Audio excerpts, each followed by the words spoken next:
She's a female friend, my girlfriend. How long are you guys dating? A year. She came to my house and we're actually vibing. We're not actually vibing well. What did you see in the phone that made you very angry? Most of the chat with the other guys. That's what I saw on the phone. So that was when you decided to kill her? Yes. Do you have any regrets? I don't have any regret. Okay, you don't regret killing her? I don't. Why? Because life is reciprocal. So I took the knife from the restroom and went it to her. Later she was lying her hand down. I held her neck and I did what I had to do, and that was it. To be honest. Are you ready to face the wrath of the law? It's not a big thing to pay.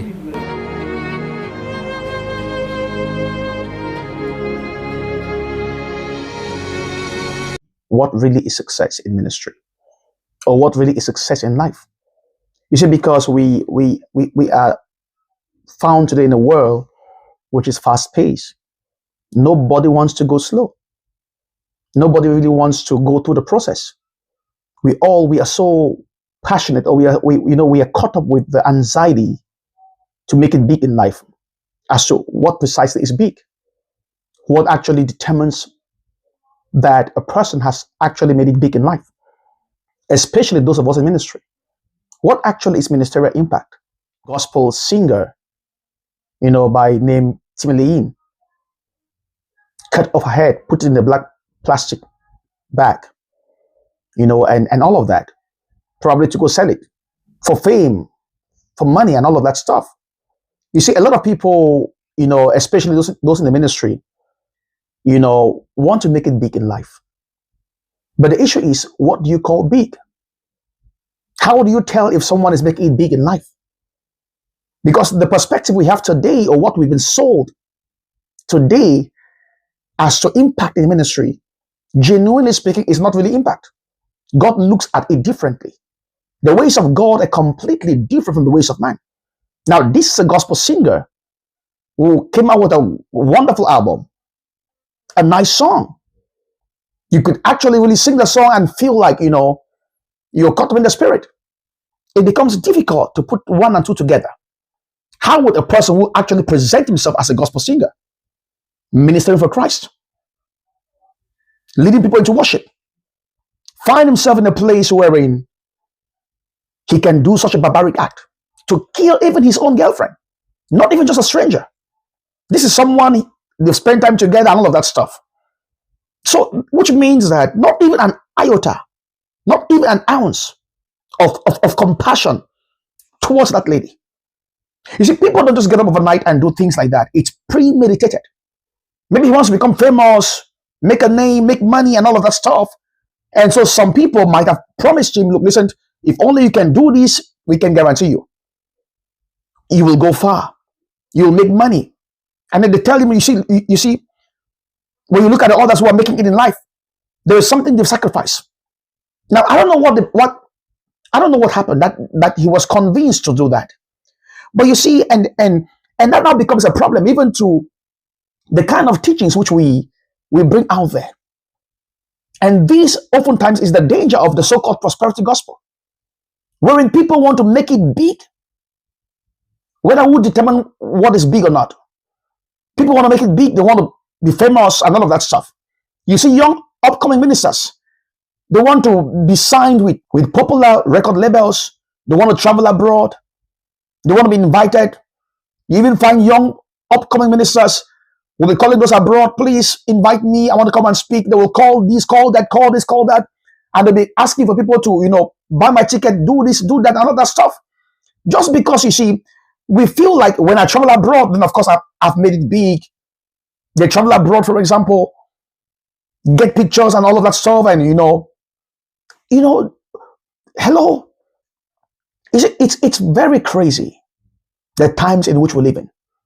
And that is why ministry is not ministry until the focus of the minister is to labor until Christ is formed in the people. Are you hearing me? Ministry is not ministry until your goal be it as a gospel singer, be it as a preacher, until your goal is that Christ be formed in the people. And you must be also an example of that. Because today, like gospel singers, for example, by the time they begin to make it big, their dressings begin to change. They no longer dress like ministers. They want to dress like celebrities. You will see a gospel singer that is supposed to be leading people into worship. When you look at his dressing, there is no reflection about God. There is nothing about the presence of God in his dressing. You see, the Bible tells us in 2 Kings chapter 4, verse 9, about Elisha the prophet. And this woman who was married, she told the husband, I perceive this is a holy man of God. Let's build a room for him. So every time he comes by, he may spend time with us. I perceive he's a holy man of God. People can no longer look at us and see holiness and perceive that. People can no longer look at us and see the presence of God. We want to appear like rock stars. We want to appear like celebrities and all of that stuff. You will see a gospel singer dressing and you ask, what kind of dressing is this? It's all about fashion. It's all about design. It's all about this. It's all about that. And you don't see Christ in their dressing. These are a result of the so-called prosperity gospel, where we fail to point people to Christ. We fail to point people to Jesus. We fail to point people to that. Paul says, I desire to know nothing about you except Jesus Christ and him crucified. In 1 Corinthians 2 verse 2. For I had no intention of knowing anything among you except Jesus Christ. It's not the countries you've been to. It's not who you sing with. It's not the invites you have. It's not how many people have subscribed to your channel. It's far from that. Ministry is far from that. Ministry is far from that. If that is your passion, if that is your goal, if that is your desire, brother, sister, you're going the wrong direction. How will you explain a gospel singer who is supposed to usher people into the presence of God? He's carrying a bag. Just like you see in the video. He's carrying a bag of his girlfriend's head. Cut. At what point did he lose touch with God? At what point did he lose that compassion? Hello? Because you don't even have to be a preacher, a believer, to have that compassion. It's something which is supposed to be innate in us as human beings. As human beings, there are some things you should not get to the place of doing. You shouldn't be able to do that. There are some things you must not do. Hear me, child of God. I think we're losing it today. What is really impacting ministry? Paul says, oh, my beloved children, in whom I labored until Christ was formed in you. Dear pastor, dear preacher, dear minister, what is your goal in ministry? What are you after? There are so many ministers who are willing to resign from their ministries for greener pastures abroad.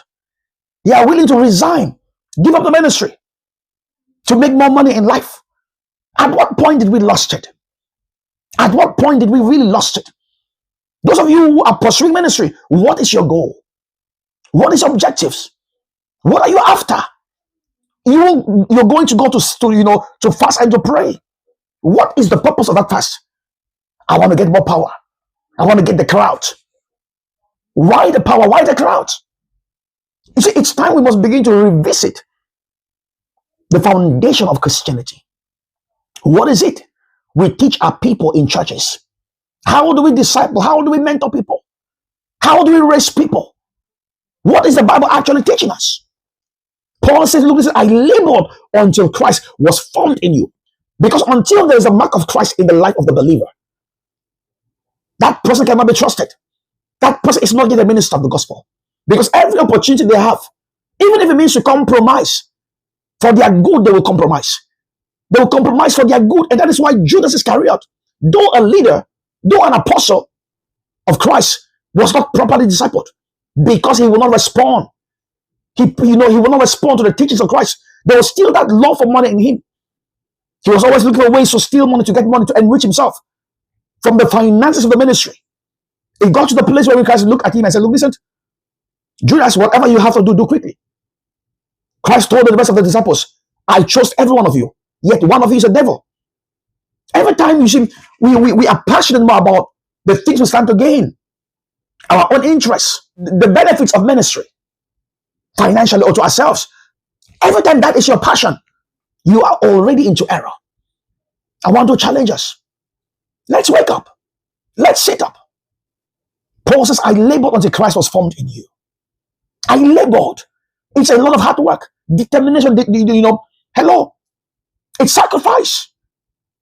Pointing the people to the cross until there's the mark of the cross in their hearts. How do you want to make impact, minister for God, become famous for God, and you go that path? As a minister of the gospel, your passion should never be fame. If fame comes, to the glory of God. It should never be fame.